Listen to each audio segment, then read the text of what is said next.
मैं डॉक्टर रश्मि वशिष्ठ, सह आचार्य राजनीति विज्ञान, गवर्नमेंट कॉलेज जयपुर। बच्चों, अभी तक हमने प्लेटो के 2-3 सिद्धांतों के बारे में जाना और समझा है और उन्हें जानने का प्रयास भी किया है।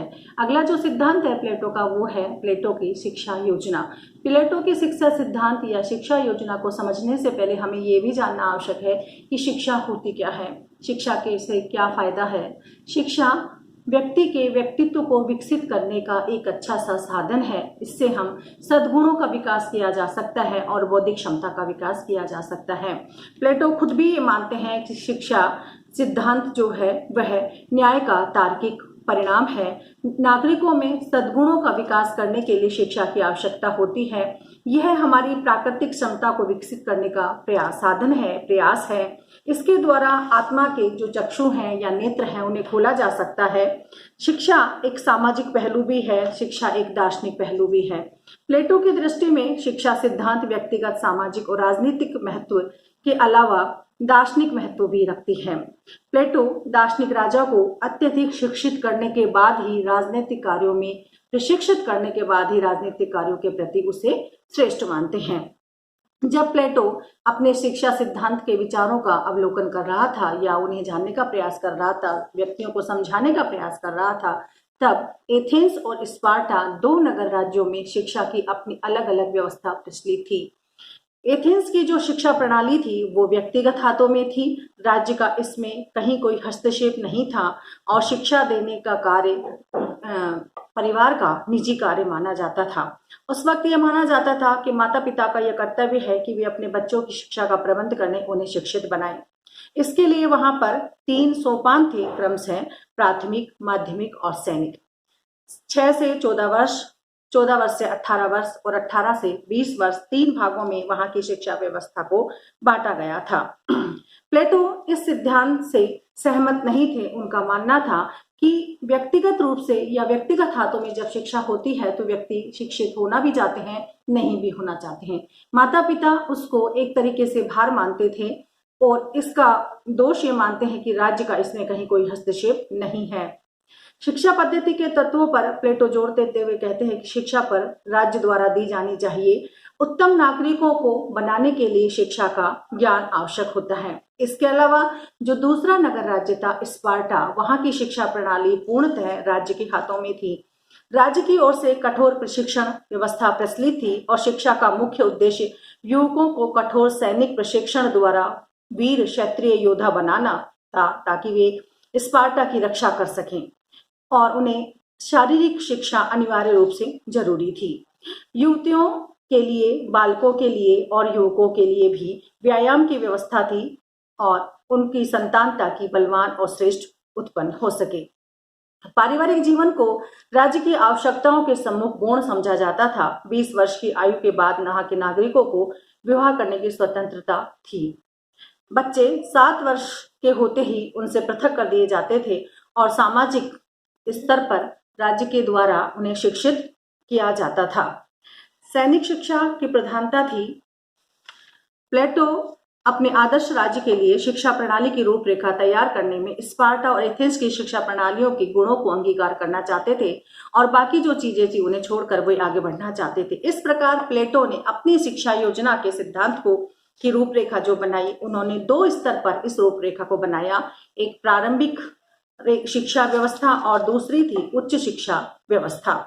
प्रारंभिक शिक्षा व्यवस्था प्लेटो की दृष्टि में 6 से 20 वर्ष की आयु तक के बच्चों के लिए थी, जिनका प्रमुख उद्देश्य था सामाजिकता का विकास करना और उनके चरित्र का निर्माण करना।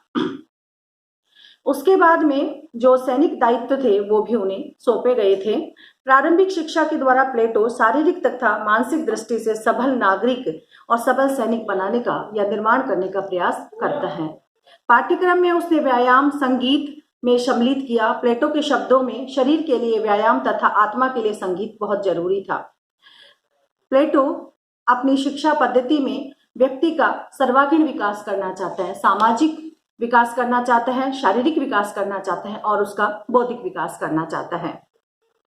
वह आदर्श राज्य में अपनी वर्तमान शिक्षा प्रणाली के माध्यम से उच्च नागरिकों का निर्माण करना चाहता है।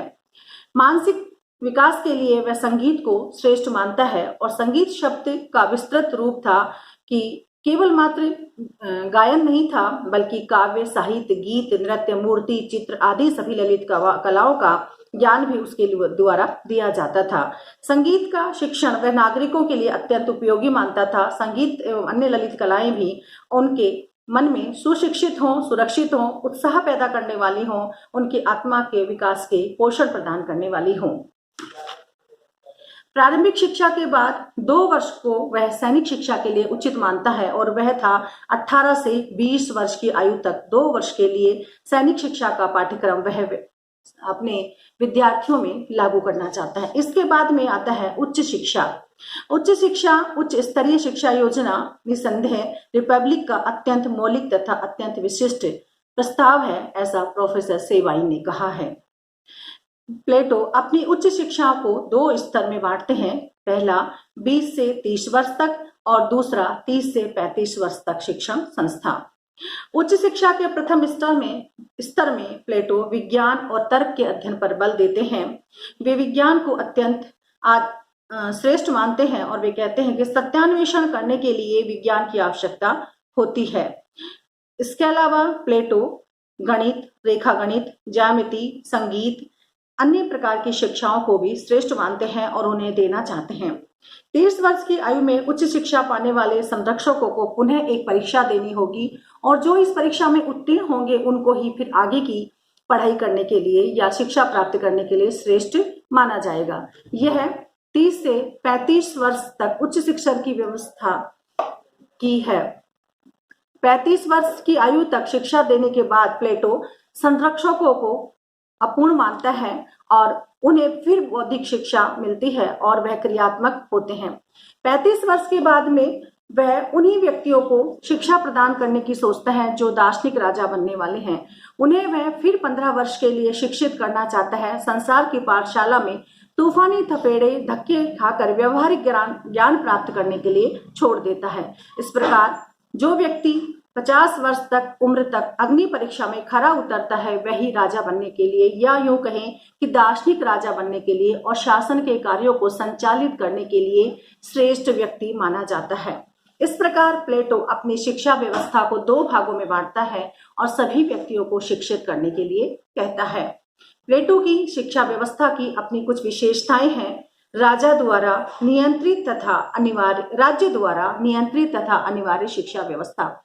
शिक्षा व्यवस्था पर राज्य का पूर्ण नियंत्रण रहेगा। राज्य के द्वारा हर व्यक्ति को शिक्षित करने का प्रयास किया जाएगा। व्यक्ति का सर्वांगीण विकास शिक्षा के माध्यम से होगा। स्त्री और पुरुष दोनों के लिए शिक्षा समान होगी, दोनों ही शिक्षा प्राप्त कर सकेंगे। शिक्षा प्रणाली के 2 भाग किए गए हैं। प्रथम भाग प्रारंभिक और दूसरा उच्च है। शरीर और मन का विकास करने के लिए शिक्षा अति आवश्यक है। दार्शनिक राजाओं की तैयारी करने के लिए भी शिक्षा एक सोपान है, एक सीढ़ी है जिस पर चढ़कर वे दार्शनिक राजा बन सकते हैं।